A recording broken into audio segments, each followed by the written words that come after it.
Hello to the True Blue crew. Welcome to our first Saturday Sew and Chat. I'm so glad that you are joining us this morning as we just have a couple hours to sit and sew. I'll catch you up on my projects and you can let me know what you are working on. So drop a note in the chat to say hello so that this is more of an interactive process, but I want to thank you for joining me. I'm Andy and I live in Phoenix, Arizona. So we are enjoying some warm weather and all of the talk around town is about the Super Bowl. So if you are a football fan, you will get to see some of my local neighborhood. The stadium is just down the road from me. And excuse me, my daughter's out. I apologize. She has a request for me, and you know how teenagers are. So I'm glad we're connected, but we will let her do her thing on this Saturday. So, like I said, please drop a note in the chat. Let me know if you are watching this on replay through some other time of your sewing escapades. And let me know what you are working on, where you are tuning in from. I am so glad that you are here. I've got a couple different things going. For 2023, I am working on the Little Bit Different block of the month. So every month on my blog, truebluequilts.com, I am releasing a new quilt block. And the reason that this is called Little Bit Different is that I am making rectangle blocks and not square blocks. So in January, we worked on half square triangles. And of course, February being the month of love, we are using heart blocks. Now, you can go crazy, use whatever your favorite method is.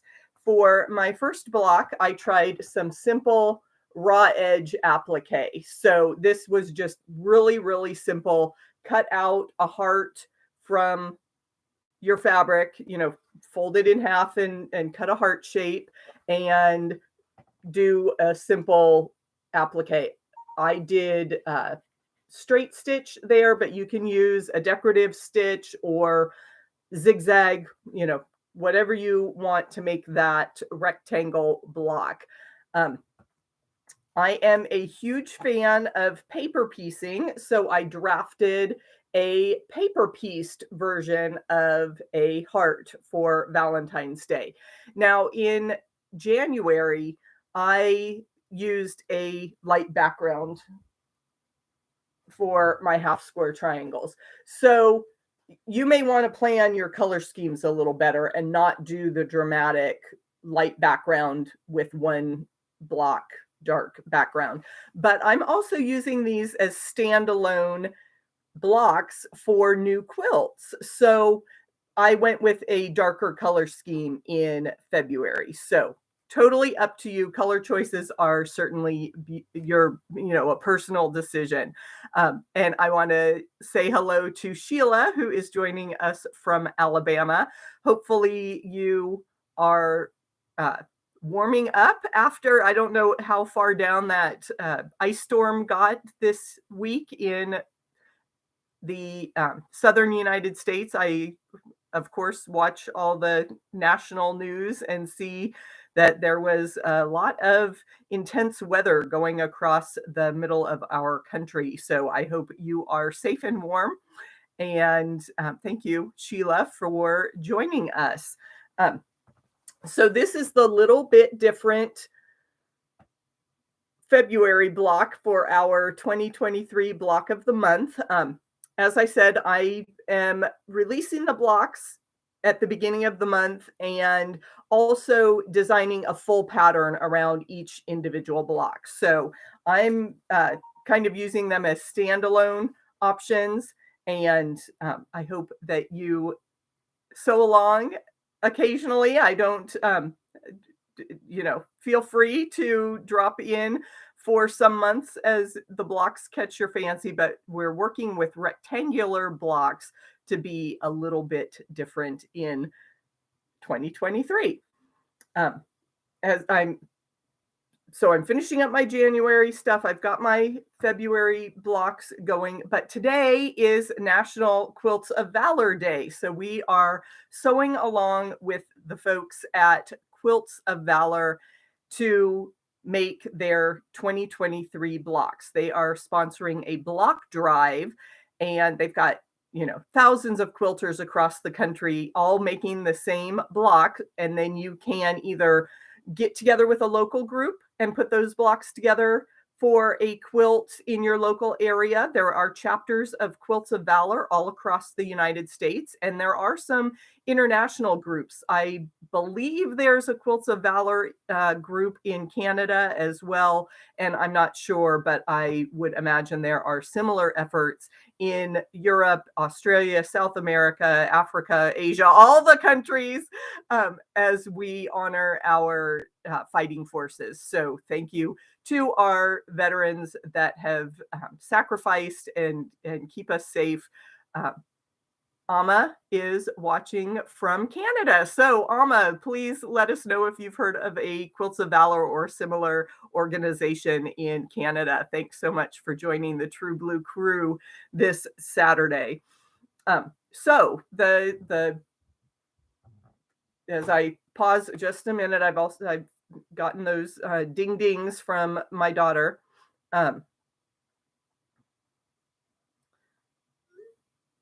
She's having an issue with her paycheck. She just got her first job. She's in high school, and they're doing weird things with the way they pay their employees at the restaurant that she works at. So I had to do the mom thing there for a minute. But Amma did confirm that, yes, they have Quilts of Valor in Canada. So I know there are many, many charitable organizations, and quilters, for the most part, I have found to be quite generous. And that's a good thing. We want to share the love. So the 2023 block, you can go to QOVF.org to find all the details on the pattern. And I made some notes here. It's a star block, a pretty traditional star. It kind of floats on the background, so that's a little bit different. The points of the star don't go all the way to the edge. And we're going to use a split background. So it's a red, white, and blue block. And I did some piecing or some cutting last night to get prepared. So I've got all my red, white, and blue fabrics here. So I will talk you through the process. The block pattern was designed by Kim DeJoseph. I want to thank her for sharing this free pattern with us so we can have some fun. Let me go ahead and put the website in the chat, and I have trouble talking and typing at the same time, so give me a minute to do that.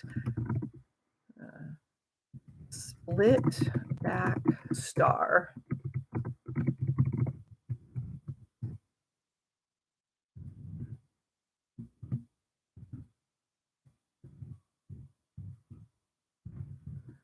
And check for typos. And I just dropped the link to the Quilts of Valor website, where you can find the 2023 block drive pattern, and lots of great resources there for other quilt designs if you wanted to make some patriotic quilts or just get inspired for whatever charitable effort you are having there. So as I said, this is a pretty simple quilt block. A 9-patch layout. So once we get going there, we can do that. But we are making the star points by putting a small square on the two corners of a alternate color. So it's almost like making flying geese, and then we'll trim off the corners. Now, 2021, so a year ago, I made a quilt with a special ruler called the Corner Pop Ruler from Deb Tucker Designs, Studio 180. And that was really, really nice for making these corners. And there are all sorts of specialty rulers. So I typically don't invest in that kind of thing because you can run up the bill quite easily getting a specialty ruler for every little thing, and then you have to cut differently to make things work with that ruler. But if you were doing a big quilt with lots of these star point corners, the Corner Pop ruler was a good investment. So I'll recommend that. But I'm following the pattern directions that only used the basic cutting. So we'll have some bonus triangles here. But I'm going to start sewing my star points here, and it's one of those where you sew corner to corner and trim off the excess. So I'll get a few of those going. What I like to do though when I am making a new pattern, I'm going to make one block first. So I'm going to go all the way through the instructions for one block, make sure everything lines up, and then I'll start chain piecing for my other blocks. I have fabric cut out for 4 blocks. So that's the goal this morning, is to get 4 blocks done for the Quilts of Valor sew day. So I'm going to get organized here to sew. I like to, even within one block, I'm going to chain piece a little bit. So I'm getting my small squares organized for those 2 passes, because you have to do one and then the other. So we've got some other half square triangles that we're going to do the 2 at a time method. So I've got the fabric for those. And then for the final layout, I need a plain square of each. So I'll set that aside. Whoops. I matched up the wrong size fabric. So those blue smaller squares will get the star points, and then the bigger square will get matched up for the half square triangle. So I think I am ready to go. My trick, I'm working with a tone-on-tone print. Actually, at my last guild meeting, we had a crossword puzzle challenge, and I managed to get the most words filled in correctly on that crossword challenge. So I won a bundle of white fabric. So I'm paying it forward. I won that fabric. I'm using it in a charity quilt. So, but since it's a tone on tone and it's white, you have to really pay attention to the right side and wrong side, and you can't, you have to take a close look. So what I do is I put that fabric down on something dark if I'm wearing gray pants, so it doesn't work as well as if I was wearing blue jeans. Usually I just set them in my lap and I can see the contrast there. If it's got that dark background, I can tell which is the right side of that white tone on tone. So I've got that lined up. I'm going to sew corner to corner on 4 of my star points.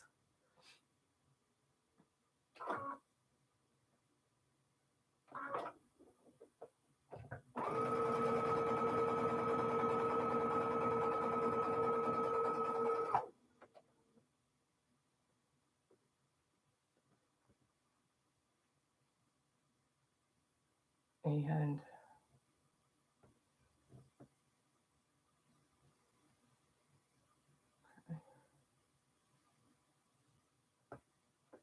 checking my phone there again. Like I said, I was worried that my daughter had left and was still trying to contact me, but that's just a sales call.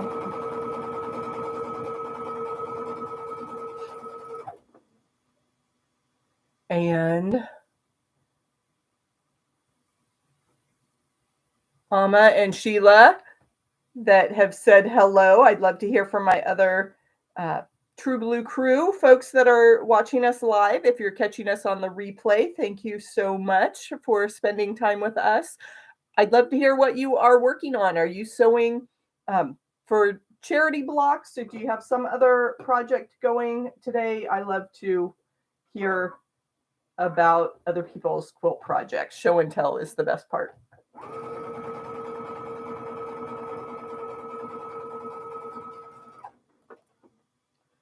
And here is number 4.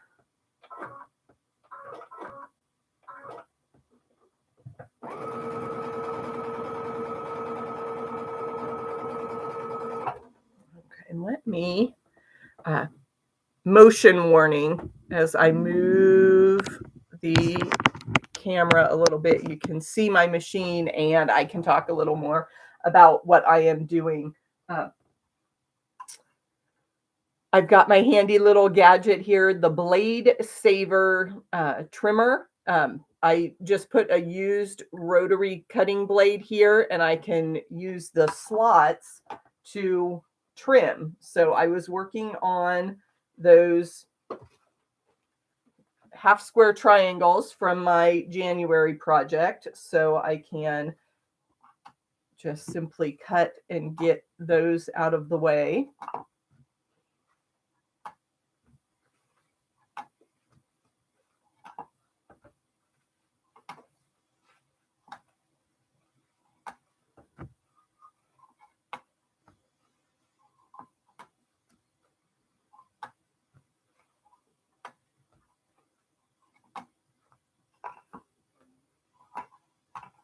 And here we have one corner done for, and I apologize, I get lazy and don't press my fabric. One corner done for the star points, so I'm ready to put the other. We do need to trim in between our steps here. So let me get this other. Well, I don't have that one marked, so my workspace gets a little crowded here when I am on camera, so I thought I grabbed my other ruler, but I have to find a pencil so that I can mark the center line for drawing my 2 at a time half square triangles. So I've marked a line. I'm going to sew a 1/4 inch on either side for 2 at a time half square triangles. And I always piece with a 1/4 inch guide. So I'm just using that guide to go right down the line on that fabric. Oh, I saw my ruler. It's across the room at the ironing board. And then I can get these last 2 star points. And I was trimming first. That was the whole point of that exercise, was to clear the space so I could trim. And I've got a rotating mat set up right next to my machine, so I'm all contained in my little space. I do like to save these trimmed bonus triangles, and I make hourglass blocks, and I've got a video on my channel about different blocks you can make from your bonus triangles. So if you are wondering what to do with all those leftovers, I've got some ideas for you. So I just set those aside to run through as leader ender projects, but I need to finish trimming here. One of my favorite things that I didn't think about until I grabbed my big ruler was I usually use the add a 1/4 ruler for paper piecing. That's its most traditional use, but it works great for the bonus triangles. Just line that 1/4 inch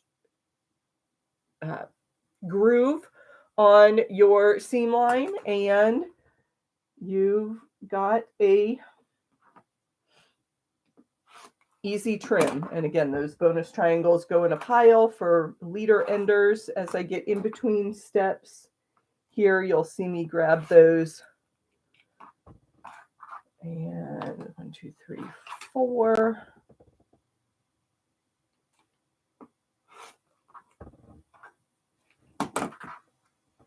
And then I'm going to finger press those white corners, and that is step 1.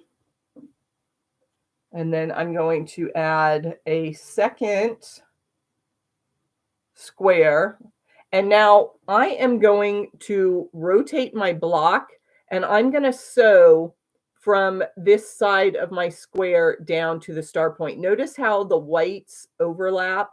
I don't want to start sewing on that overlap because there's a lot of chance that that fabric will get all turned around and wonky, and it'll be difficult for my machine to start sewing there. So I just rotate my block and feed it through. So I sew 2 layers down to where there are multiple layers from the overlap.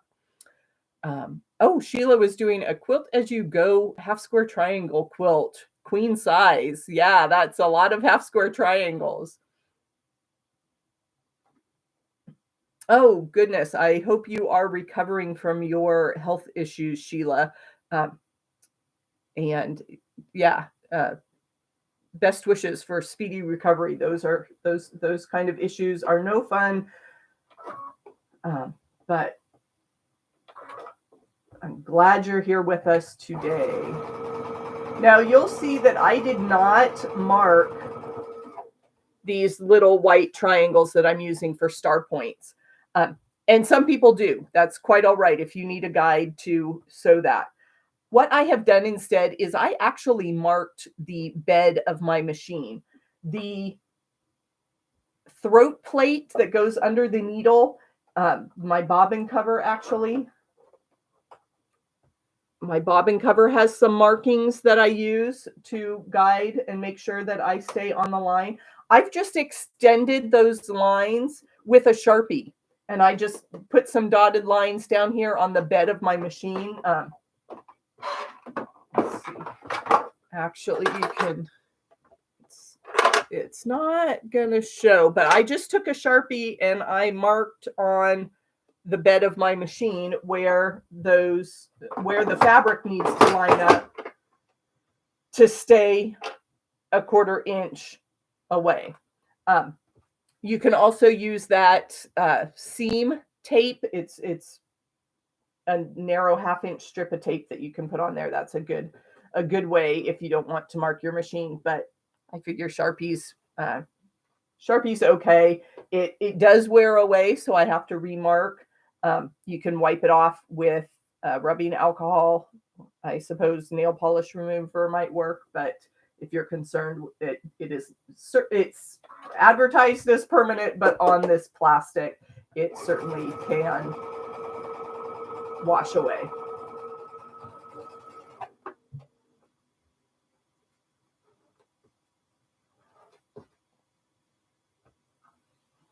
Okay, additional star points.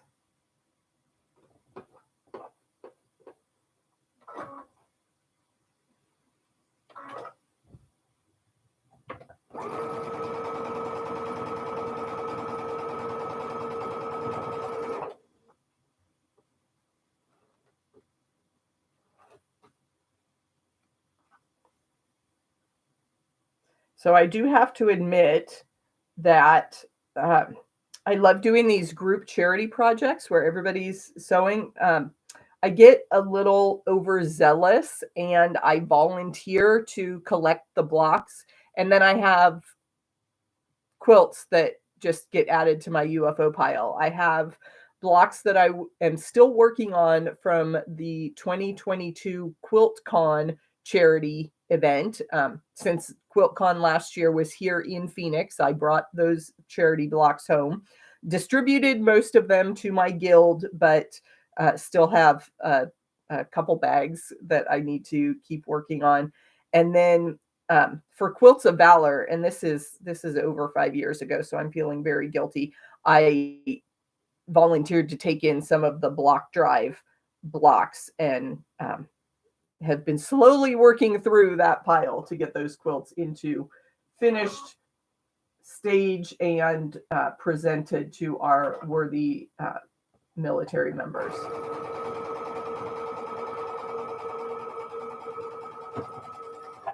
Okay, so I've got my star points done. I have my half square triangle that I can use in between.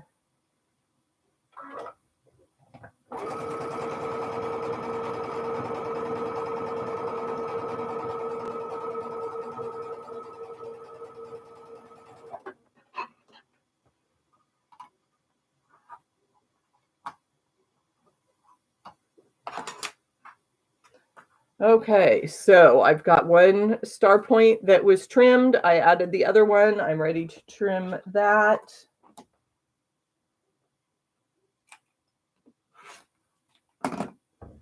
More bonus triangles for my pile.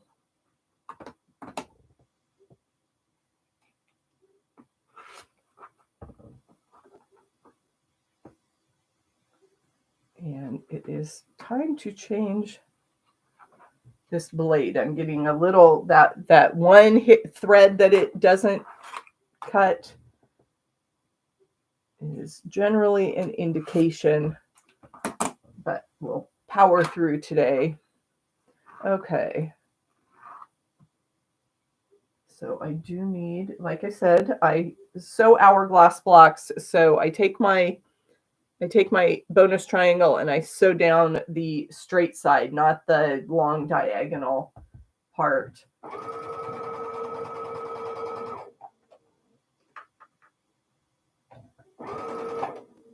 So I usually put 2 of those through at a time so that I can make my hourglass block.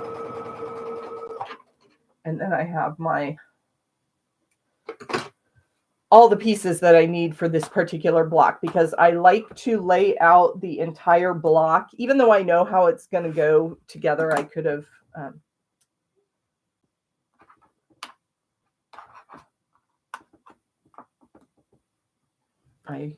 could have started on the next row of putting the whole quilt together, but I did want to make sure it all lays out properly as we go. So I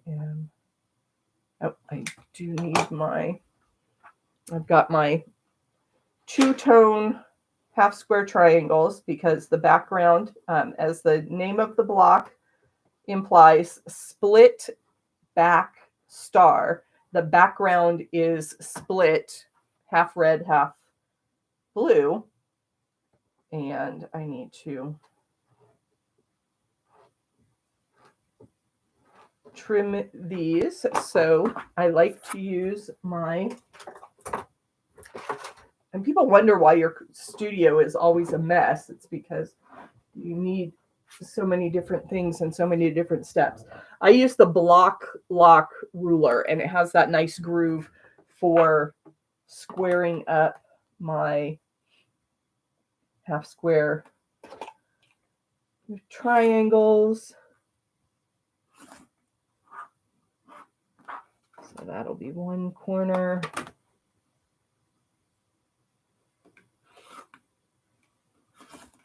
All nice and even. We'll get our second corner. I was cutting the fabric for these blocks from my scrap box last night, and it just seems to create more smaller bits to use up in other quilts. So always okay, so building this block, I've laid out my corners there, and I want to make sure that the red is on the same side of that dividing line in the block. And then I will lay out the blue star points and the red star points on those corresponding sides.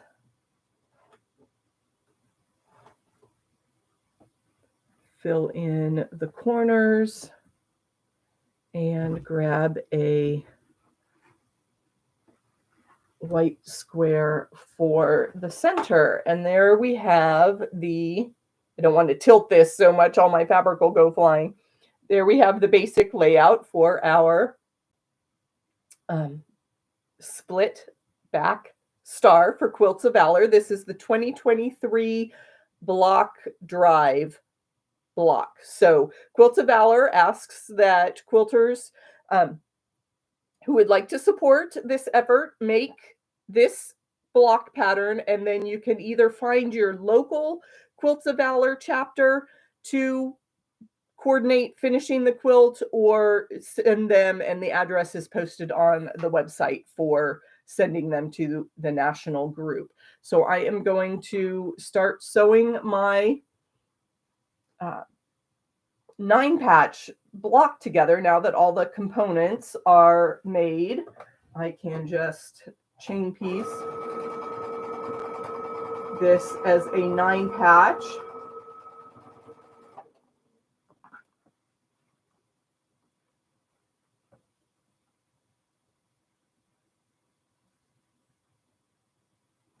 Okay, this block is not, those pieces aren't lining up. So okay, the star points are a little bit small. So what I do in that case is I'm going to stretch that block. And is that a little?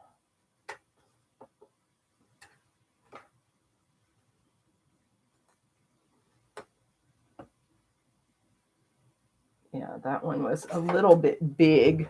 So let me trim down that piece of fabric because it's really throwing me off to have that much extra.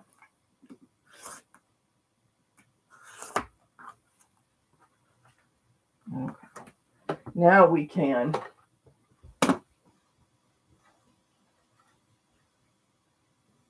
ease that in a little bit. With those scant 1/4 inch seams, this is where you need it when your blocks are. I always fudge, and if I have at least 1/8 of an inch, I figure I'm good to go. So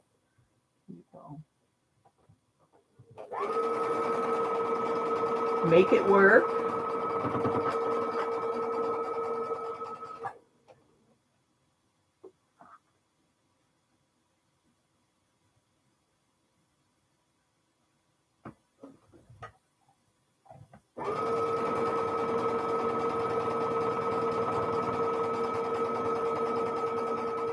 That is always the challenge of working with group quilt blocks, is that they are always the same size. So you have to get creative with some sashing strips around individual blocks, hopefully that blend in with the background.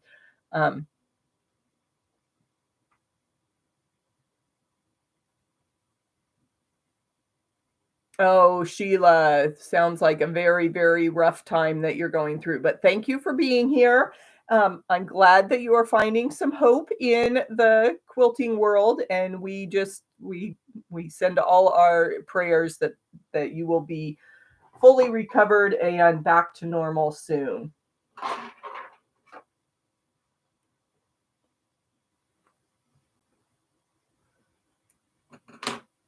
Okay, so I've got my top row there that I will add a plain square on. I match those up and then I flip it over so that I am sewing with that plain piece of fabric down and I can see where all my seams are.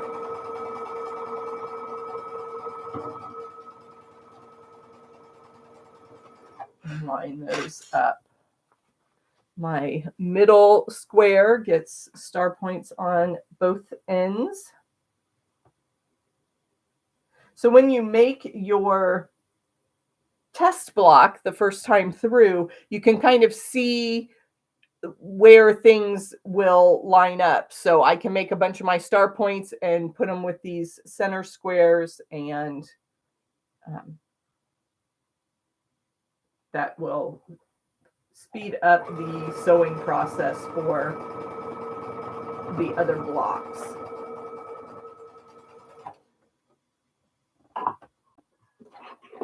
And you see I'm cheating. I'm not using my fancy blade saver.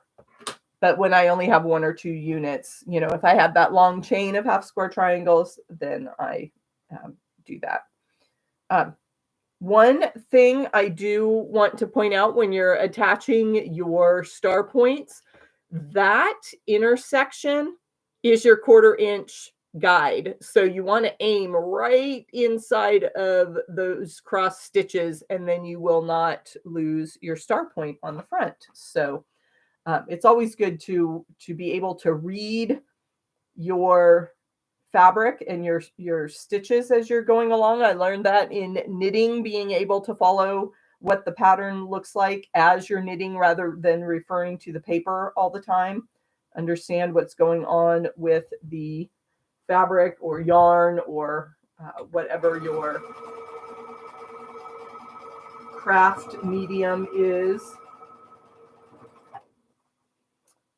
Okay, so then I will finger press to my corners. Again, those that have hung out with me before know that I'm pretty lazy. I go ahead and I finger press all the units as I go and then wait until the very end of my sewing to head over to the ironing board. Plus, as you've seen, I'm kind of tucked in this little corner, and it's really distracting to get around behind the camera and go iron. So, oops. Very handy when you have red and blue, you need to match up. Red touches red, so we don't want to get anything out of line here. So when I sew my 9-patch rows together, I have pressed toward my solid corners and my solid center squares. So those seams are going to nest.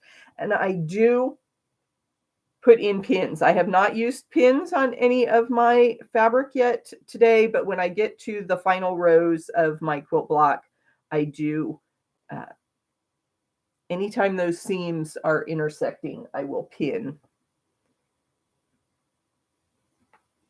And my local quilt shop was having a sale this week on my favorite clover silk head or silk point, whatever, fine quilting pins. So I use these long ones, have the green.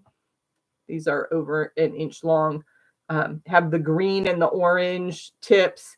And the shorter ones have yellow and blue glass head tips on those. And those are my absolutely favorite quilting pins because they're nice and sharp and thin as they go through the fabric. When you go to some other sewing pins, the shaft is really thick, and I'd rather use a finer pin for my patchwork.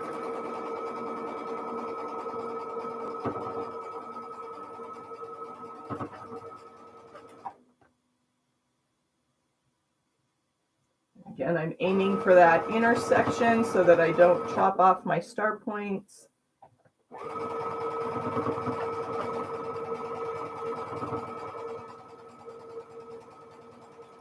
And since all my rows are underneath my needle, it's time to grab my leader and enders And these I don't bother with pinning the seams, even though I do make the seams nest on these little hourglass blocks.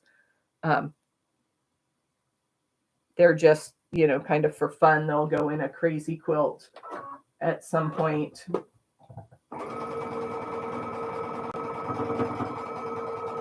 So a little bit of wonkiness is understandable on that project. But once I get my leader ender sewn, then I can come in and grab my last row to put on my star block. And again, red touches red and blue touches blue to make sure we get all our parts lined up correctly. I really, really love this split block because it's with any half square triangle design or log cabin, you really have a lot of fun setting options. You can do a lot with those background designs. And hopefully the 4 blocks that I make this morning will be enough for me to lay them out and demonstrate some of those different setting options. I have a older video called the split 9-patch block, and I made a bunch of those blocks. That was my leader ender project a few years ago, and I had so much fun turning those light and dark blocks to make secondary designs.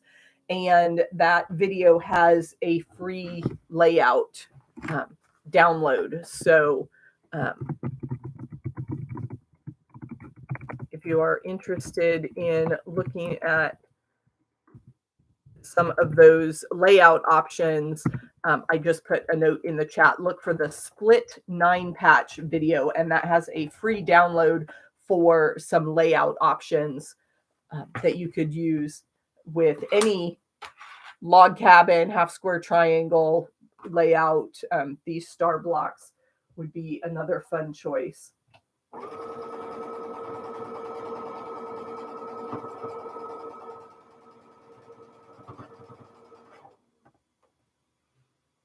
Stop partway through to take out those pins, line up my bottom edges. And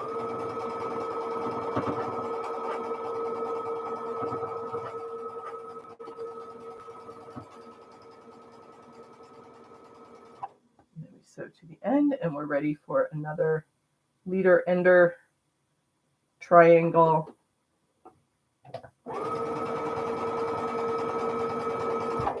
I could grab one of my half square triangles from my January project or start on the next block, but I've got this pile of bonus triangles, so we might as well sew with those as we go. Our bonus triangles turn into these cute little hourglass units. I love to spin my seams when I have 4 patches. You get that cute little checkerboard on the back as all your seams are spinning around that center point, and then I can trim that up. It's going to get thrown in the basket in the corner that has all of my leader ender squares for that someday project. When I empty the basket, I'm thinking I need to take that with me to one of my group sewing days, and just, you know, it's kind of mindless there when you're chatting with friends to just sew up all those bonus blocks that I've made over the years. So here is our first split back star. And as I said, I'm planning to make 3 more here in the next hour, and we'll look at some of the fun layouts that you can do when you have a 2-tone background. So that was our first block. I'm trying to find a good place to set that aside. And now I can just work out my different blocks, I need 2 of the smaller ones for each block. As I said, I pre-cut all of this last night, but I grouped it by block, and so now I need to divide it up and group things by the sewing step that we need. So we have a star point pile of sewing. We have a 2 at a time half square triangle pile. And then, of course, we have our center blocks. That is the last step.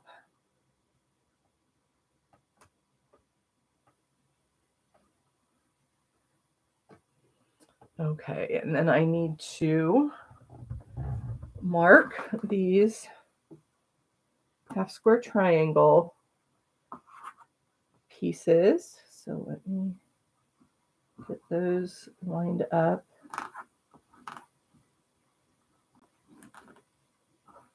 And marked.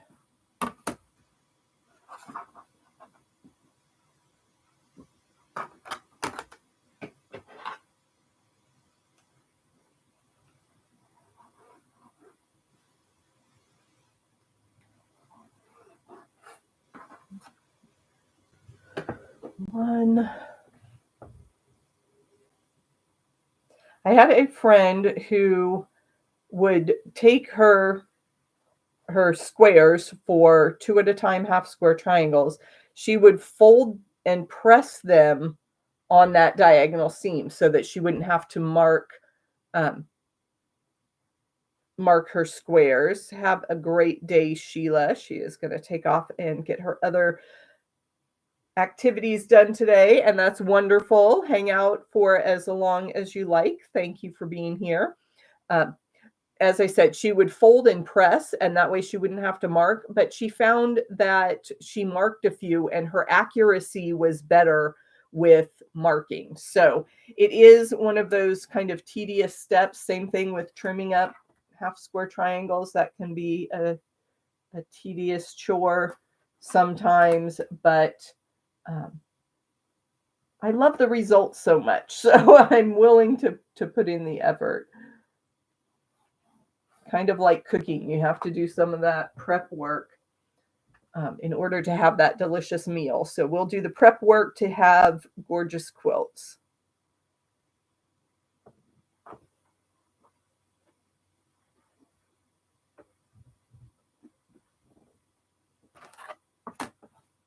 Thank you all for being here. The first Saturday of every month is my live chat. I love getting together with you guys and having some sewing time, especially when I can do fun projects like this Quilt of Valor block drive project. And I did put the Quilt of Valor website in the chat earlier. If you came in late, please scroll back to find that. All the information about this Quilt of Valor 2023 quilt design patterned by Kim DeJoseph is available on that website with donation information as well. If you aren't familiar with Quilts of Valor in your area, you can contact the national organization. And Quilts of Valor was getting started around the time I started quilting. You know, kind of the early efforts that we were making in the war on terror in Iraq and Afghanistan, and supporting our troops there.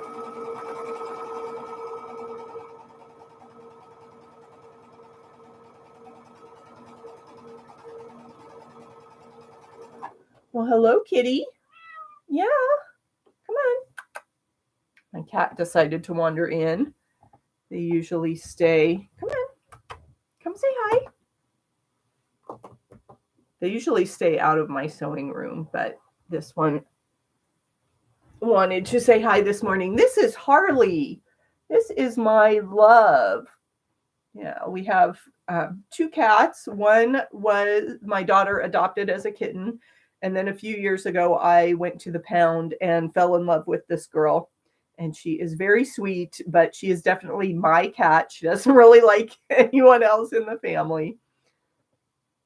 And she's kind of a stinker because she bullies the other cat. They really don't get along very well, which is unfortunate. And if I could find a home for Harley, it would break my heart to give her up, but for the peace of the household, I would.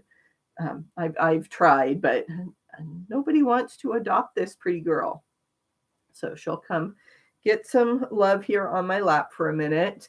Do you guys have furry companions in your quilt room? Okay, say bye-bye, Harley. She's so funny because this tuxedo, she's got this one little stripe of white that goes down into her chest and those cute white paws. So she'll poke around here and then take off. She, like I said, I keep the sewing room door shut. She just had to come see what we were doing up here, huh, Harley?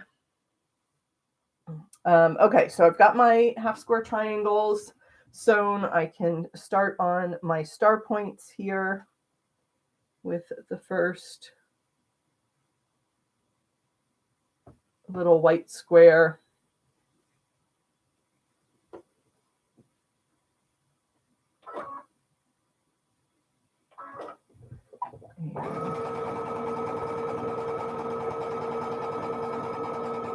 You have to have a mindset shift when you go from those 2 at a time half square triangles where you are sewing off the line, and now our star points we're sewing on the line. So I had to think for a minute there to get that started, but this is a great, now that I'm doing multiple blocks, I've got a big stack for chain piecing.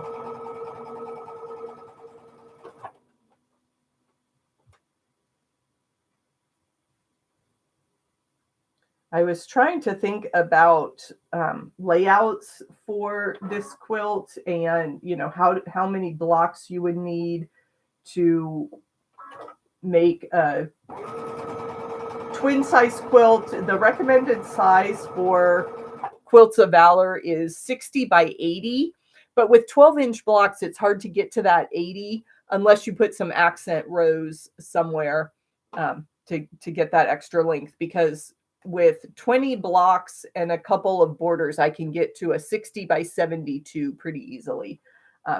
This block design, you really do want the blocks to touch, so you don't need sashing. So you may want to go up to 30 blocks and do a 5 by 6 layout for that 60 by 72, which is also a good donation size for Quilts of Valor. And that's the size I typically work with. It's really easy to do a 5 by 6 layout with your 12-inch blocks.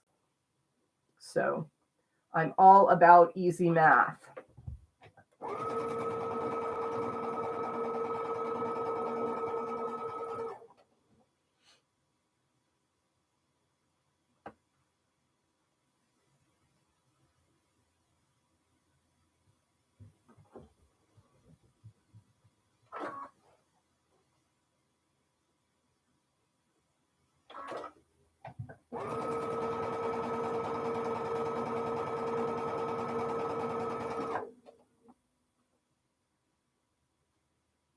The other thing I was noticing as I went through all my fabric to pull out these blues and reds for this block is that it's a lot of fabric has just that floral background, or maybe that's just what I've collected. And I always worry that floral designs won't be that great for masculine quilts. And I mean, I'm a veteran myself, so I know there's plenty of women that serve, but it just does seem to be a male dominated career field. But then I think about, when we think of gardeners, landscapers tends to be male. So of course men like flowers too, but these kind of gender stereotypes are pretty funny. I'm all for the openness of, let people have whatever interests they want. We don't need to label and divide things as much as we have done. And I am getting down to the end of my bobbin. But my machine does beep at me, so I guess I don't have to worry about that too much. And I did spend some time winding extra bobbins this morning, so I can quickly change that out when the need arises.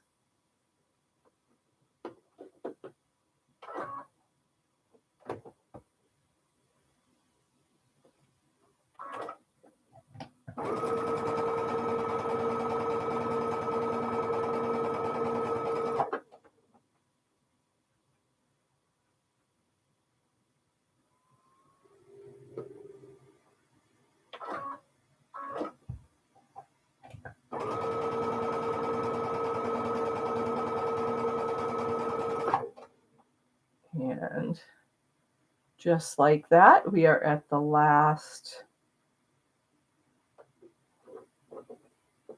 couple star points here. Goes pretty fast when you're only making 3 blocks.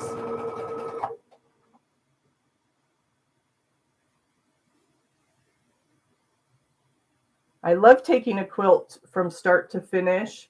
So a lot of times I will plan my own Quilts of Valor and make all the blocks and get the whole quilt top done.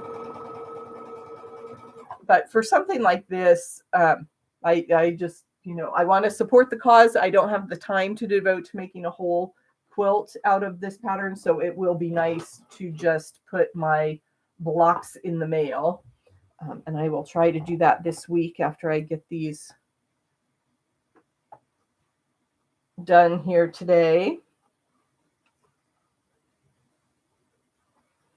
Oh, I'm sitting there trimming with my scissors, and I've got a long enough chain that I pull out my blade saver trimming tool.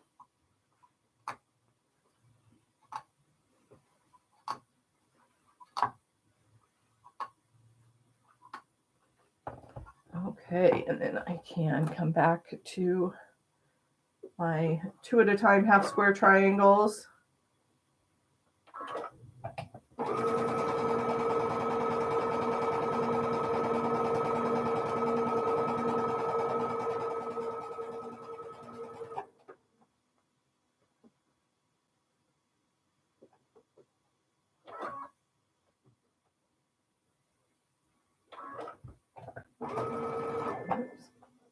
Okay, whoops, my top thread came undone.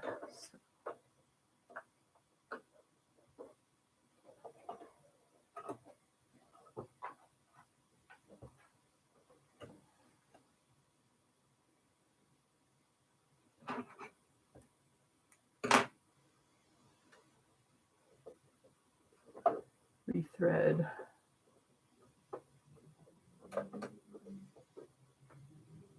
And it's the beginning of the month, so we should all be cleaning out our machines and our bobbin cases so that our machines continue to sew happily with us. I will do that as soon as I am done here, and change the needle. We probably don't do that often enough in our sewing habits. I know I always want to just come in and sit down and sew, and then someone will ask, when's the last time you changed your needle? And I have no idea. So it's probably time.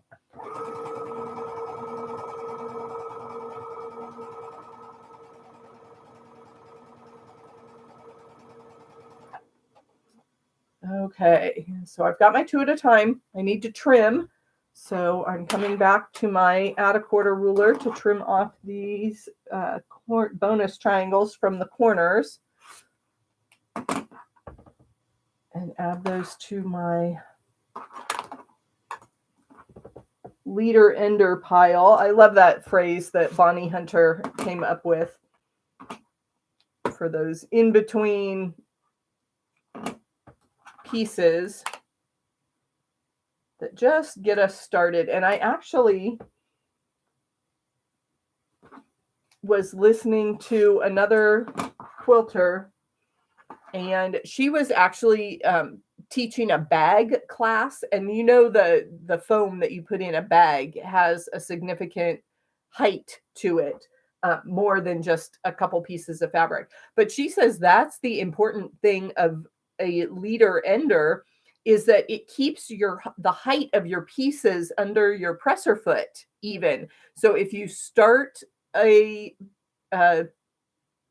let's use that bag example. If you've got a scrap of the foam that you're sewing on, run that through first, and then you've got your actual piece of the bag that you're sewing, and the height stays level there for your presser foot. So just a little tidbit that I picked up on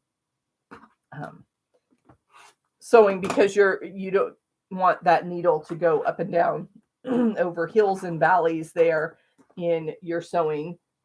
More applicable if you are making those bags, but same concept for our leader enders. Obviously, our 2 layers of fabric are not quite the concern that those heavy duty bag patterns may be.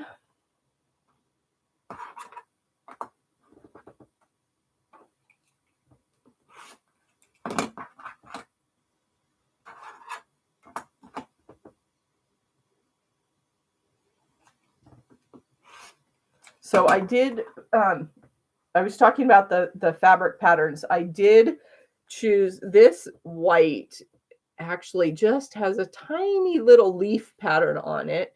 That red has a leaf pattern. This blue is swirly, trying to keep things more to the masculine side.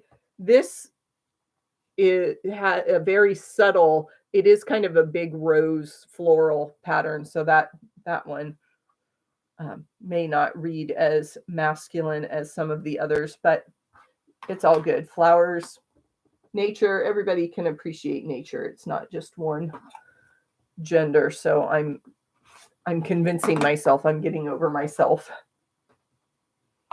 for thinking about things in gender specific terms.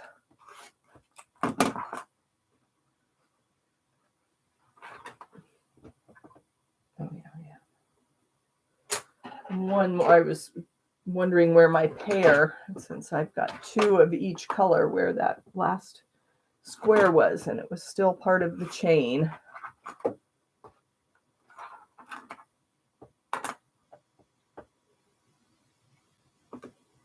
Speaking of flowers, something blooms here in the desert in January and February, and my whole family is suffering from allergies. I've got that itchy throat. Judy is here from Washington State. Welcome, Judy. Thank you for joining us and sewing along. I made 1 test block of the Quilt of Valor 2023 pattern. This is the split back star. And I've got 3 more, because my personal goal was to make 4 blocks this morning to send to the United States Quilt of Valor group. We had Amma here from Canada, and she confirmed that Canada has its own Quilt of Valor chapters. So it is a truly international effort to honor the military service of our veterans, no matter what country you live in. That swell of patriotism, we do want to honor the service of military members around the world. I am just finger pressing my star points, and then I will add the second corner on to those blocks.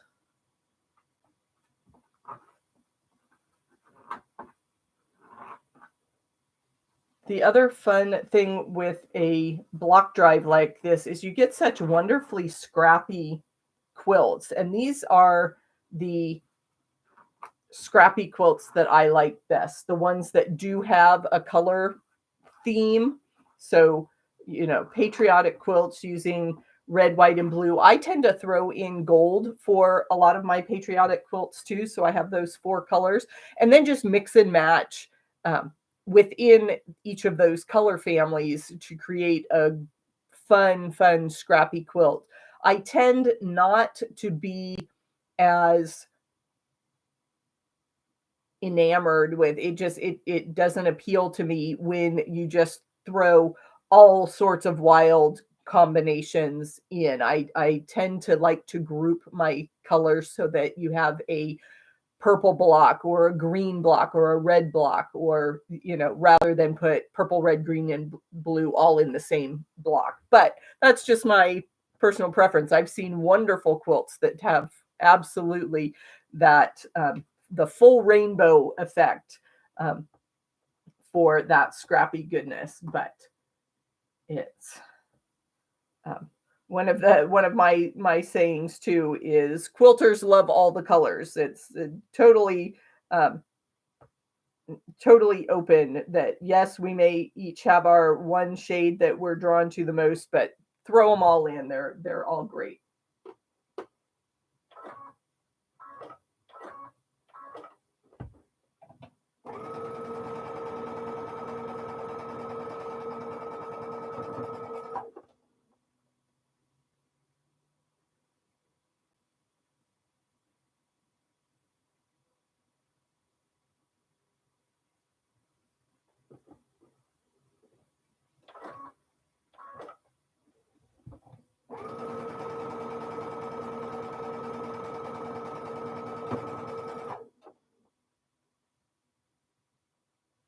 And I mentioned this earlier, but I will repeat it because it's a great sewing tip.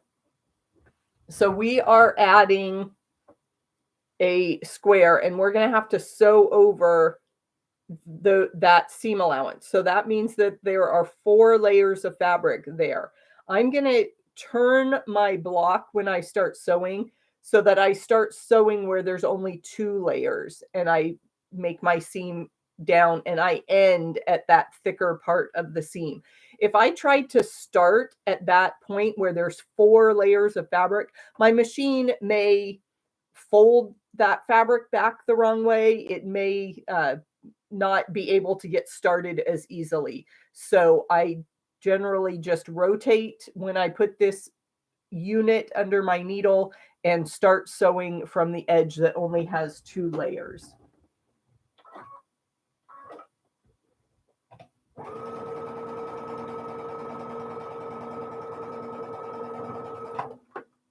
And I have not marked these small squares. I just use the bed of my machine. The markings on my bobbin case cover, since I have a top load bobbin, the throat plate of my machine has markings, and I've added some other markings straight in line with the needle so I can just line my pieces up and feed them through. The same principle as that seam tape that you put down, the 1/4-inch seams.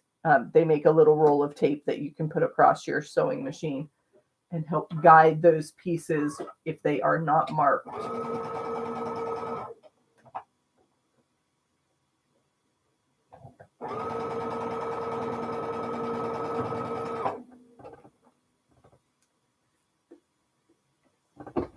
Okay, let me know your progress here in our sew and chat day. Have you gotten blocks done? Are you doing other Saturday chores and just have this chatter on in the background to keep you company?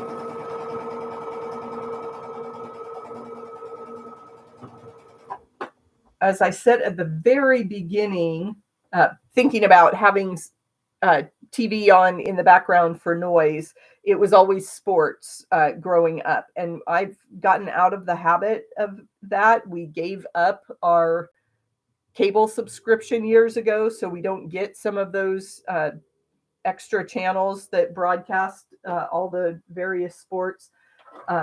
But sports is a big topic, especially for me this week as I live in Phoenix and we've got all the Super Bowl hype. They're, talking about all the concerts and fan experience and craziness. I'm definitely a fair weather football fan. I watch the playoffs every year. I'll watch the Super Bowl. And not just for the commercials. I actually watch the games, and I'm excited for the Chiefs and the Eagles this year, but don't ask me who won last year. I don't follow it that closely. But I am excited because after the Super Bowl, it means that it is truly basketball season, and I love, love, love the college basketball tournament, the NCAA Final Four experience. I told my husband, now that we've got a little more freedom and financial security, that going to what part of the NCAA men's basketball tournament in March, the March Madness games, going in person is definitely on my bucket list. So we'll see in the next few years. I couldn't make it happen this year, but we'll see going forward. And I don't necessarily want to go to the championship game because I tend to like the drama and the excitement of the earlier rounds when you have those Cinderella stories and the big upsets and things. By the time the last two teams play, it's kind of anticlimactic.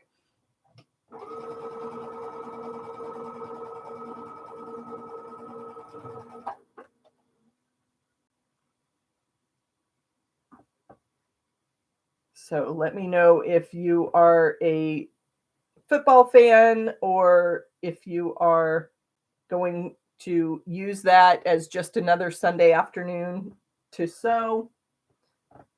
We were teasing that my parents actually live closer to the stadium than I do, and they were saying they probably could have gotten rented out their house for the week with the rise of those Airbnb type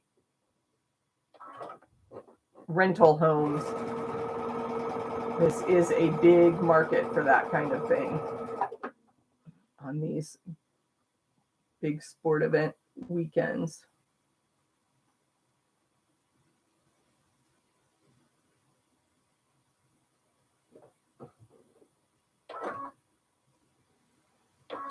And I actually have a block of the month group that meets at my local quilt shop on the second Sunday. And so that was the big concern last month is, are we really going to have class when it's Super Bowl Sunday? And I said, yes, class will be over before kickoff. So let's sew for a little bit.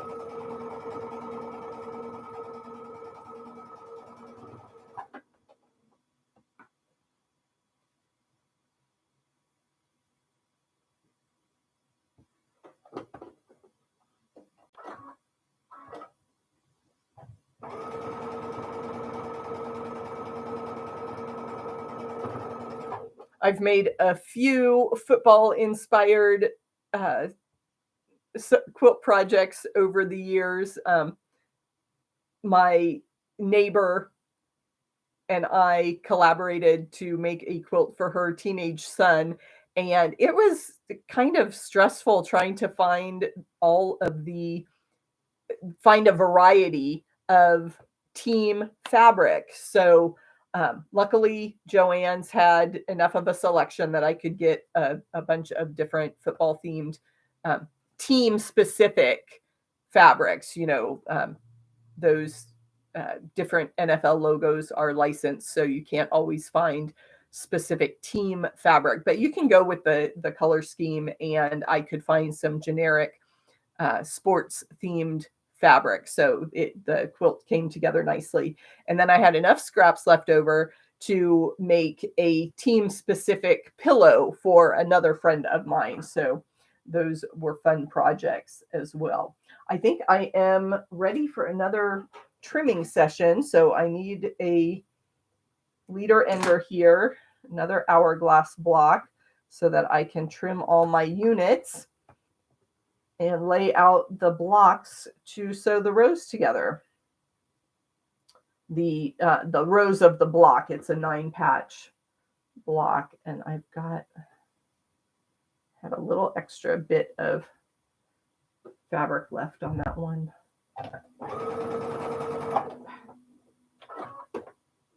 When you're sewing triangles and your fabric is not over the feed dogs, it doesn't actually sew anything.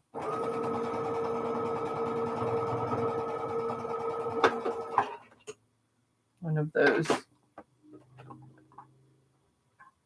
Captain Obvious moments. And I get my little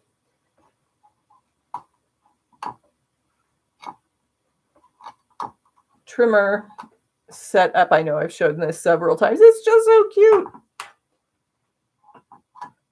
It gets a little stand with an old rotary cutter blade, and you can trim your chain pieced squares. Well, not trim them, but, you know, separate them quickly and easily. So now I will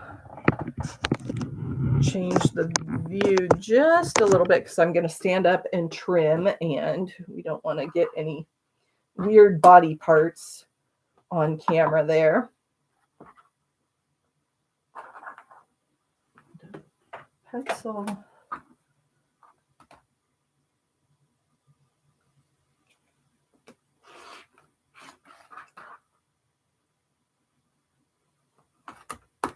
So part of this block is the half square triangles in the corner that split the background between red and blue. So that's what we need our half square triangles for. And I use the block lock ruler with that nice groove in it to trim up half square triangles. And again, I'm a little bit lazy and I just finger press those half square triangles. When I am on camera, I don't like running around my sewing room to get to the ironing board. And these block lock rulers work wonderfully with rotating mats, but again, I've got kind of a small contained space here that I'm trying to trim, and things don't rotate as easily in that space. So it would be so nice. I've seen some of my friends, the other quilters on YouTube, that have a whole studio. They've got a nice big table. They've got an overhead camera. They've got a front camera. They've got a side camera.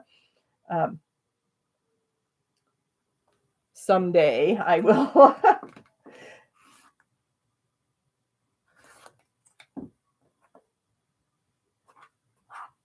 I will be able to lay out the room and invest in a little more equipment that would make these professional quality videos. Right now we're doing the home webcam front that comes with your computer, and we're just making it work.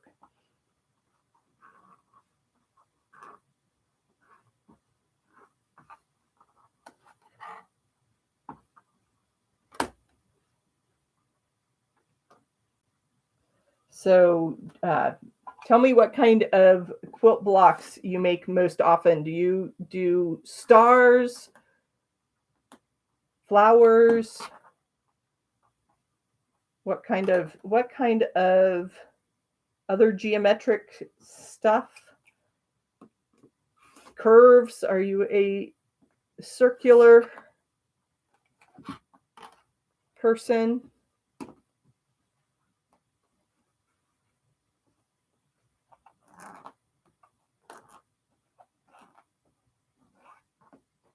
I love pinwheels were the block I liked the most when I first started quilting.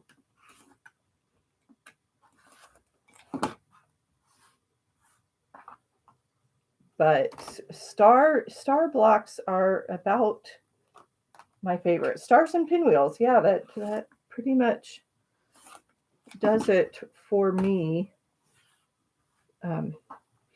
With my little bit different block of the month,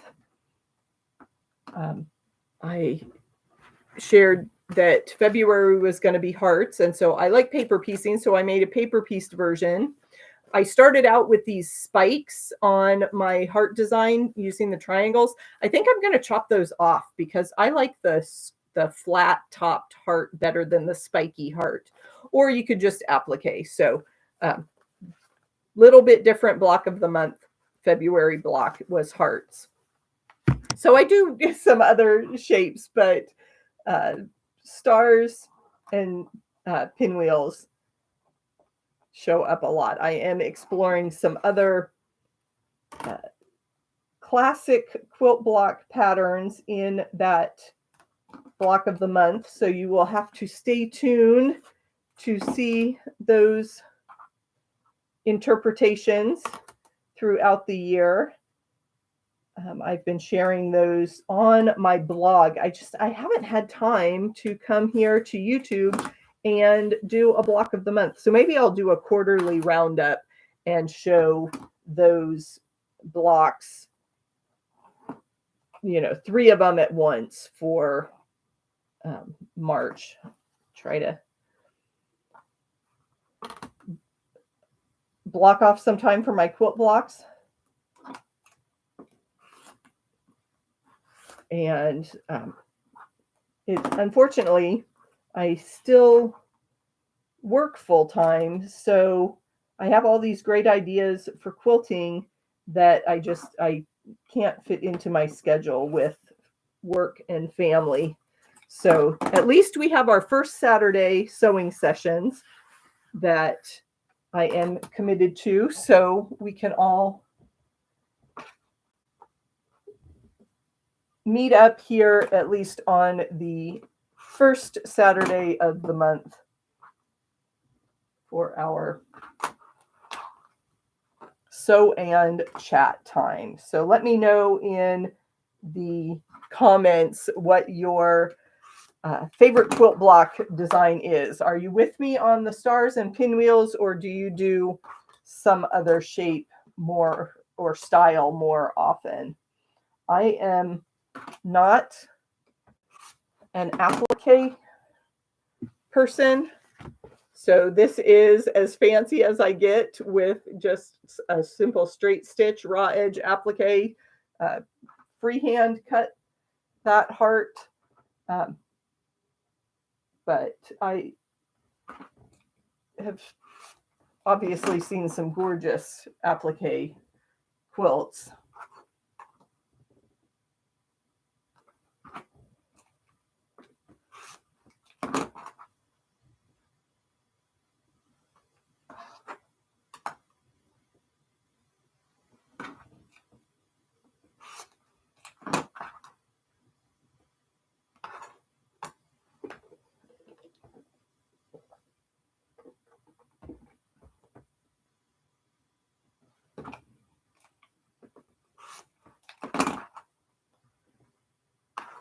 Trimming. I guess that would be if you could have one thing to make your quilt life easier, it would be for me to have a trimming assistant, so I could just hand off the blocks and they would trim so that I could do the fun sewing part. I do find it so enjoyable, like this morning when I started out and I had done all the cutting last night, and so I had all my nice little piles of pieces ready to go. That was very enjoyable. So I can be my own assistant occasionally. And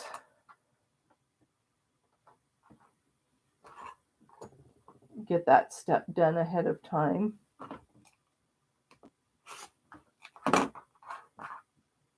Okay, so we've got, I just need one more quick little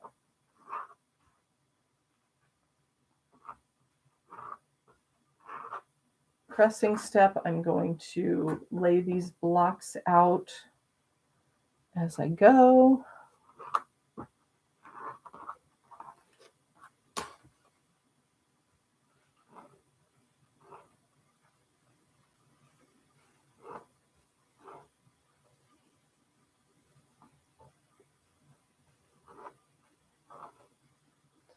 Okay, let's see. I need to be a little more strategic about this so that I get my colors in the right place.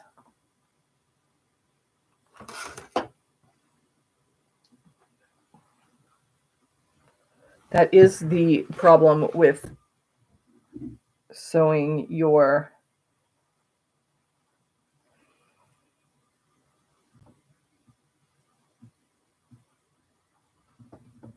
scrappy projects. You have to stay organized from one step to the next so you don't get. Okay, so this one will be using that red.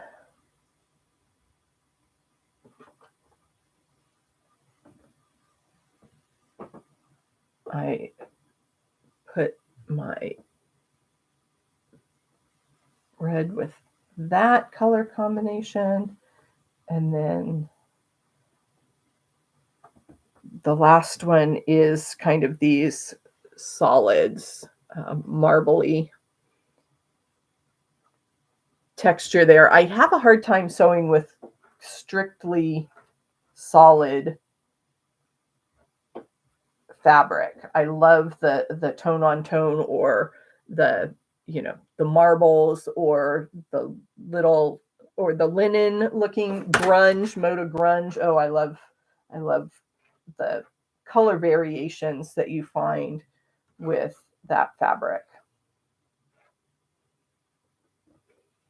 But no, I typically do not sew with traditional solid fabrics.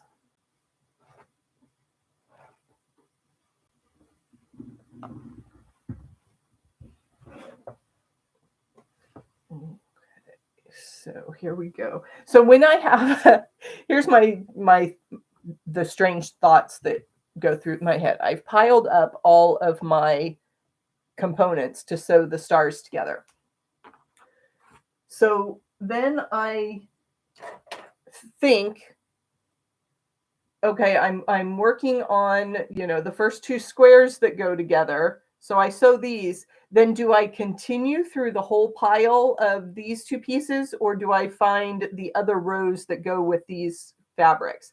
I tend to sew like the top row or the top fabrics first, and then go down to the second block, and then go down to the third, rather than do 1, 2, 3 of the top row, 1, 2, 3 of the middle row, if that makes sense in how I sew things together, because I need that gratification of having a block finished rather than having all the pieces done for one step.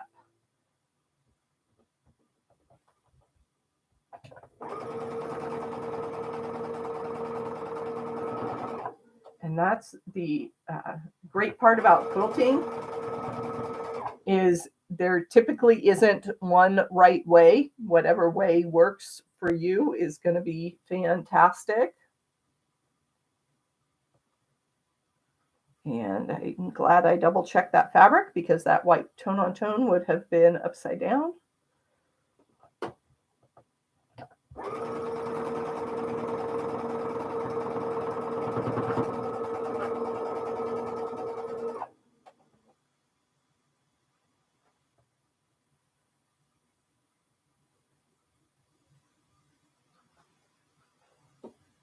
And then I almost sewed my star points to the wrong edge. So I definitely need to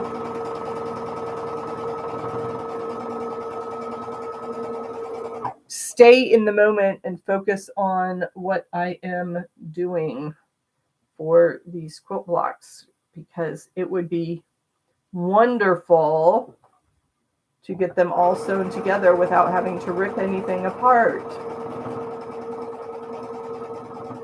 If you saw the video that I posted last week, I have had way too much time with Jack.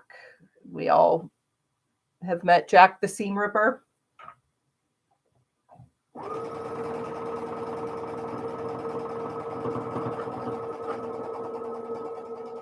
I mean, you have to have a little Jack in your life because things don't happen perfectly all the time. But I made a major mistake and I have spent hours ripping out stitches, and I'm ready to be done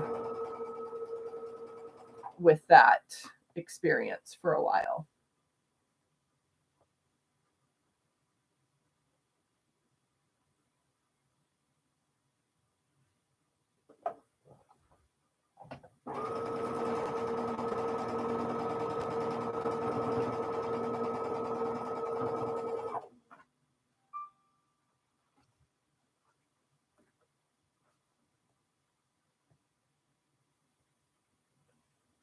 Okay, we have about half an hour. I try to stay on these Saturday sew-in chats for 2 hours, and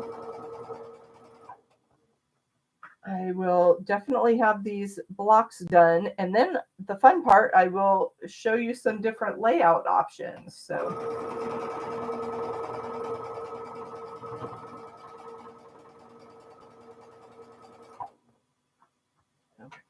cut this.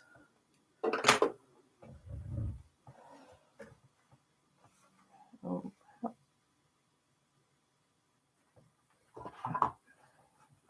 I'm confusing myself by thinking these were single blocks, but they were the components of the rows I had previously put together. So I'm going to pair them up with their fabric squares so they don't get out of order.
And when I am pairing fabrics up for blocks like this, I am watching for the contrast. I wanted this dark blue to go with one of my lighter reds, and that print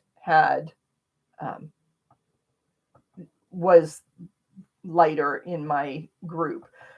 A lot of times I will try to put a fabric with a bold pattern next to a more subtle fabric. So that's how I got that combination. So we're always making creative decisions in our quilt making, and it's just I love to hear the kind of the different factors that people consider when they put fabrics together.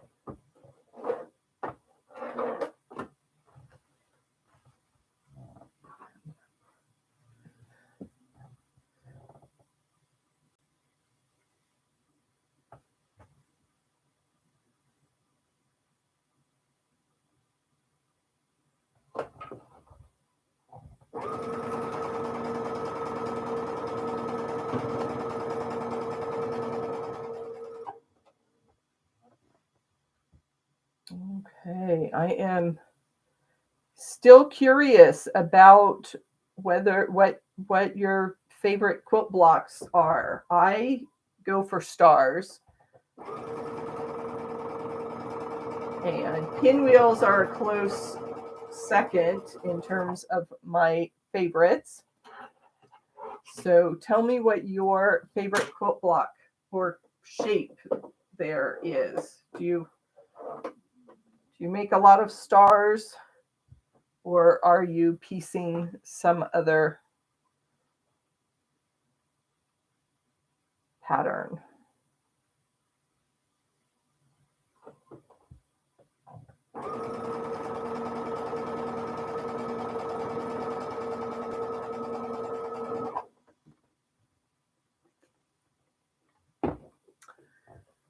Get to this close to the end with these. I love when the rows start coming together. You have that anticipation. The finish is line is just around the corner. Oh, there goes my bobbin warning.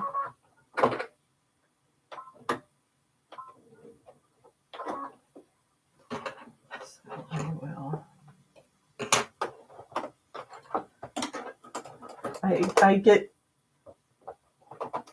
kind of annoyed with my bobbin warning because I have, hold that against the background, I have a good 3 or 4 inches of thread left. I could certainly finish this square, but the machine beeps at me and won't let me go any further until I replace the bobbin. So like I said, I try to stay prepared with some fresh bobbins. So I wound that this morning before I came on camera. And that's usually my first step if I haven't done it at home ahead of time. But if I go to a group event, a sewing day, or with my guild or a retreat, I will stop and spend a few minutes and wind 3 or 4 bobbins so I am ready to go when I get that warning.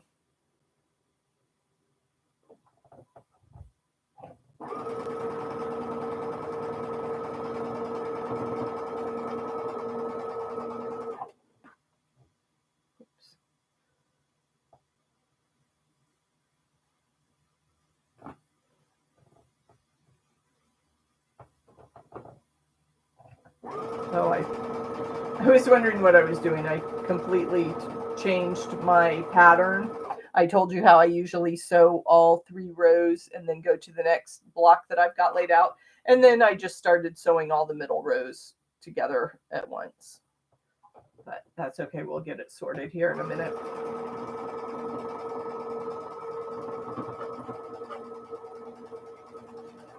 That's the danger in explaining your process. I do it this way all the time until I tell somebody, and then I change halfway through.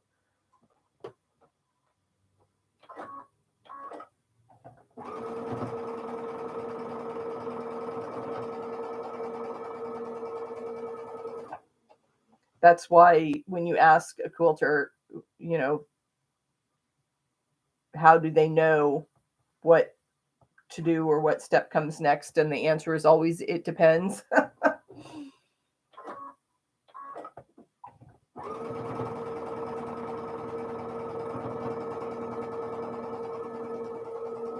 Okay, so let me find some matching corners for my leader ender bits, and I will run those through.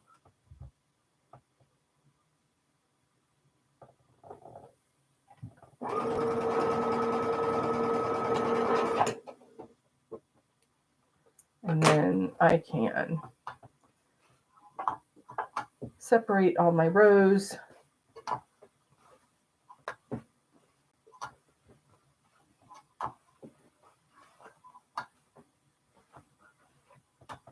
and match them up now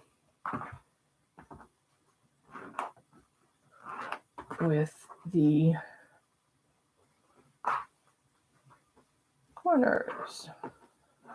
Make sure they're all laid out with, oh, that one. Oh yeah, that one. I looked at this. This is a top row, and so it has a half square triangle. And when I laid that down next to the center row, because that half square triangle touches the white center, I thought I had done something wrong. I was like, oh, where's the blue background? Let's just hang on a second. Wait till you get your whole block laid out, and then it will match up. And as I said, I finger press my fabrics. I was in a quilt class with Jackie Robinson years ago. I haven't seen too much from her. I don't know if she has retired, but her company was Animas Quilts. And she said that you should always finger press your fabrics as you're putting your blocks together, and only take it to the iron when the whole block is complete. So that was just validation for my laziness. I said, right on, I can finger press. But her justification, her reasoning for that was that you distort your fabric more when you press, especially if you're using a steam iron and stretching to get those fabrics flat. And I was talking about not wanting to use the seam ripper. That is not a star point. We've got the point going that way, and it needs to turn around. So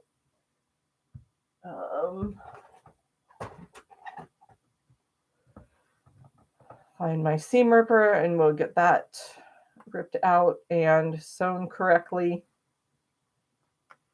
But talking about the finger pressing and distorting your fabric, the less you handle your squares, especially when you've got all these half square triangle units that may have bias.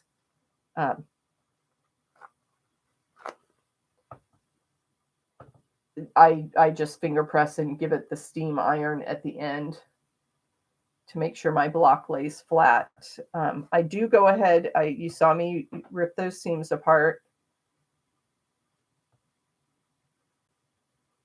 I'm taking the time to get all those loose threads out of my fabric, and then I will make sure my white fabric touches my white fabric so that the star points actually point the right way and make the star.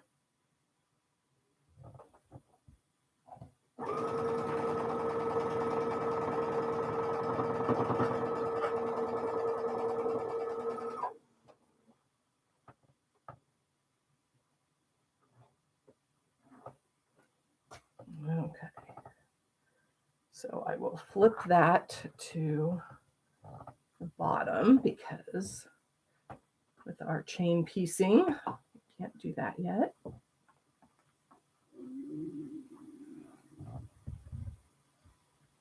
I really hope the camera is not picking up my very noisy growling stomach. I'm sorry, I did not have a very big breakfast, and that was a very loud rumble.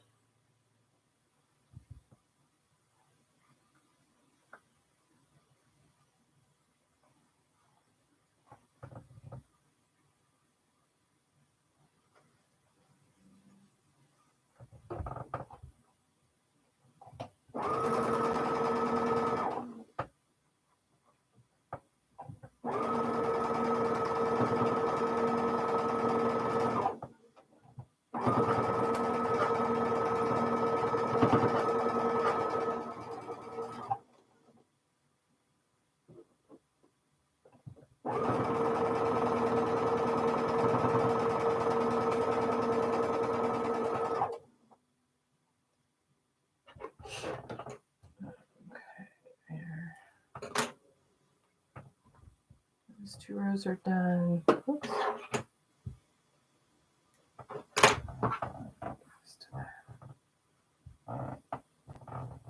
And again, I am pinning my seam intersections on this 9 patch. I want those corners to come out nicely.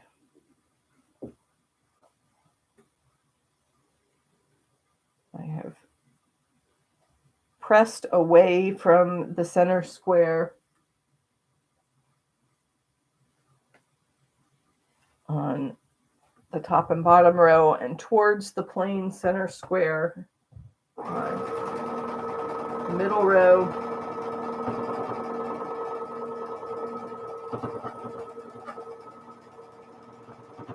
And I'm aiming right for the seam intersection there on that middle row so that I keep that point. So you can see on that, I just stitch to the inside of that intersection, and that way my points don't get lost. I don't chop off the points in that seam. I will take a second and trim some threads where I added a new bobbin. I generally don't worry too much about my quilt backside, but when I have a lot of thread there. I heard something drop and one of the pins from my pin cushion fell into this bag.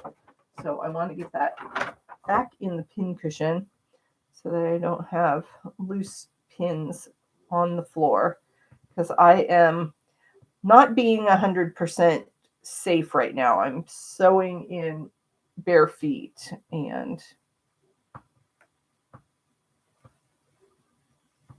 you don't want to get yourself in trouble there with sharp things on the floor.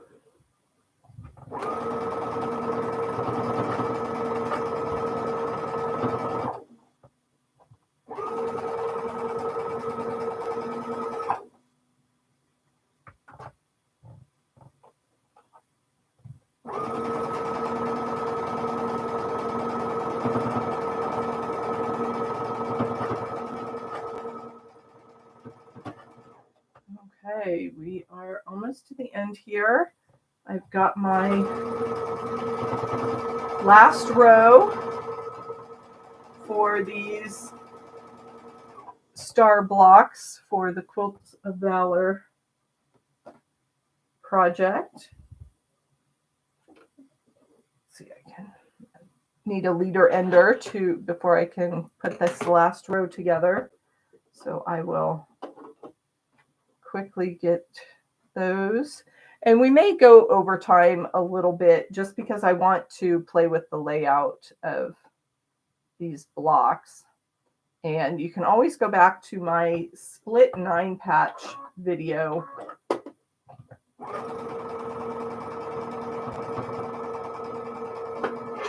for a free download of what a possible pattern would look like when you've got a block that has those 2 different halves.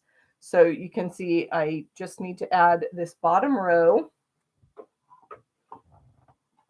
So we'll make sure I don't have any pins in the way. And let's see, this has a match. Make sure my blues match.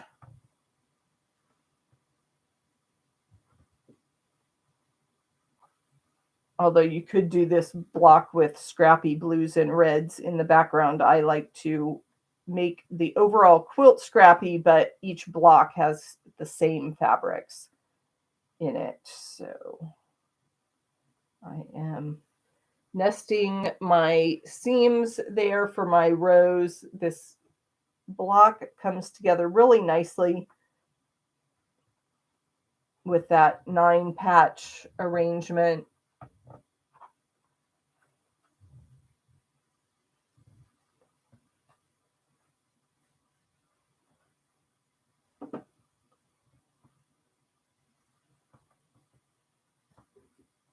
And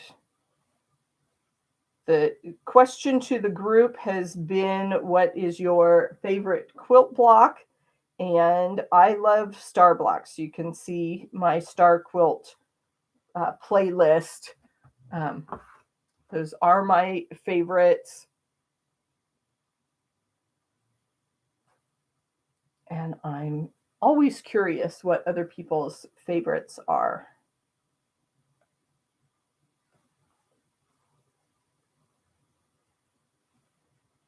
I've known quilters who have fallen in love with the jelly roll race, and that's all they do. They just get different jelly roll packages, sew them together, and that's their favorite kind of quilt to make. I like a little more variety, so I tend not to make the same pattern over and over. Although sometimes you see some fabric and you think, oh my gosh, that would work in this pattern that I just made. So then you have to make another version.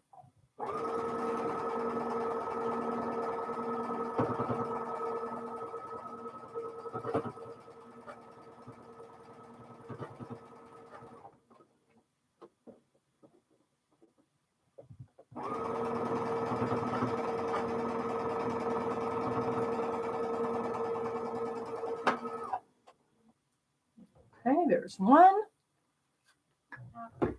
Two more seams, and then we can go to the design wall and take a look. Can't do a lot of variation with just 4 blocks, but we can play a little bit.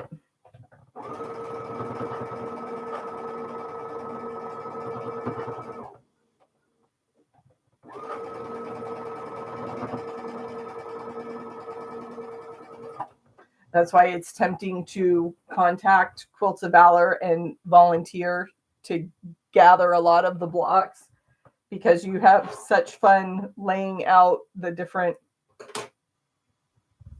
possibilities for the overall quilt. And I do have a long arm, so I could sew them together, but I tend to overcommit, and I have a long list of projects that I need to finish.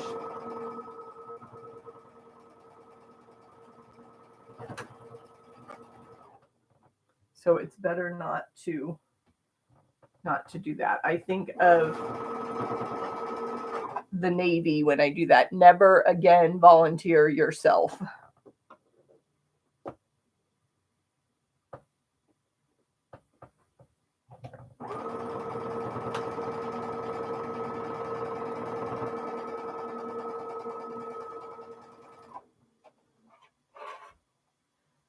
Okay, now I have my blocks done. I need to run my leaders and enders through so that I can break the chain. And we can take a look at this first Saturday National Quilt of Valor Day sewing session.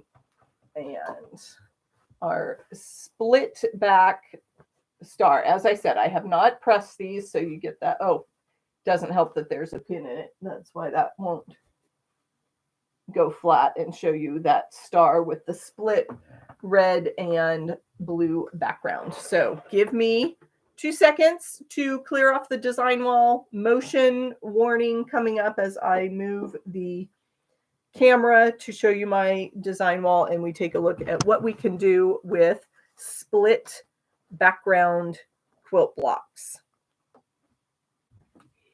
I will keep talking and hopefully not knock anything over with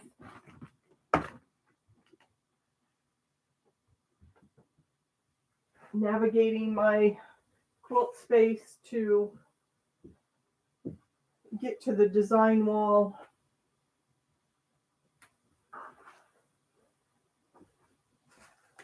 Okay, I'm putting up the 4 blocks that I made.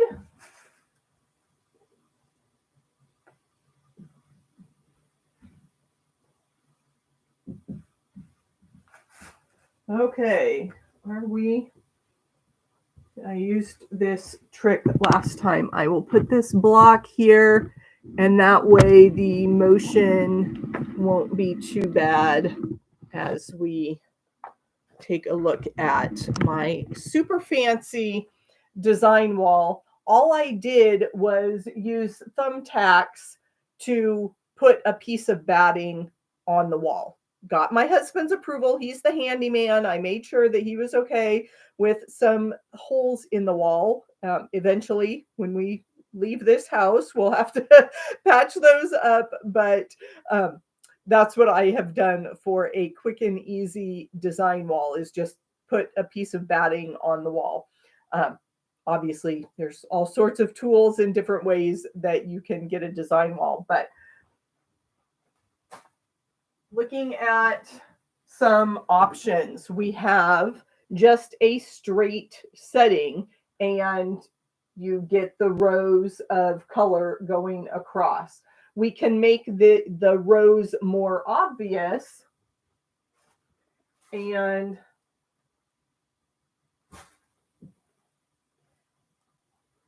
we would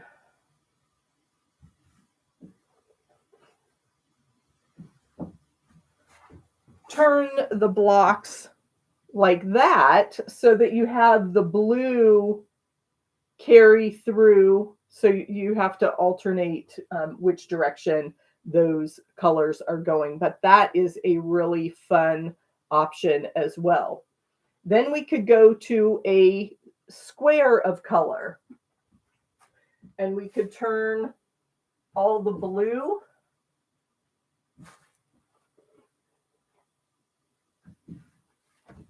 to the inside. And of course, you could echo this with more blocks as you go around. You could, make sure the reds touch and make another circle of red around those.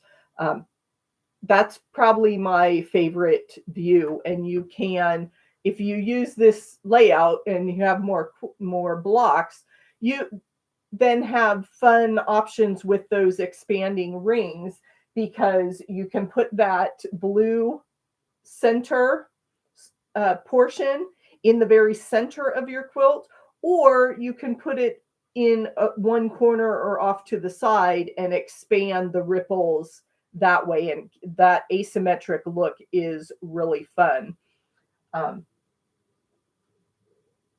You can do a chevron with this idea, but in that respect, we would turn the blues so that they're going in the same direction, kind of like flying geese. And that would be a fun quilt for anyone that was a military pilot, to have that idea of flying geese in the background there.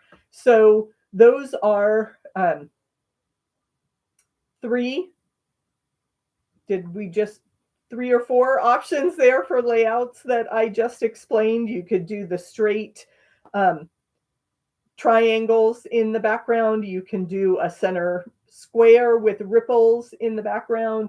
You can do this type of chevron look in the background, or you could just do the stripes of color. And the fun part of quilting is that all of those layouts have different names. The rows of color, let's see, it was this.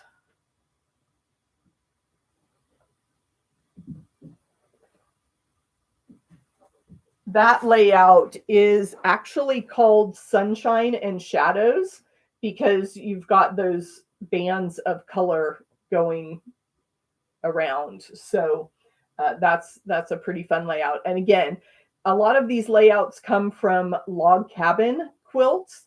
So that's really fun to start exploring and looking at all the different patterns you can make. But if you look for half square triangle layouts, you can get some fun ideas, because in that respect, you're ignoring the white center for a moment and just focusing on the light and dark the red and blue background of your split block to give you layout ideas. So I hope you have enjoyed our first Saturday Sew and Chat. I am so thankful for each and every one of you that have joined me this morning. And I hope you have a great weekend, and I will see you back here in March. Have a great day. Thanks a lot.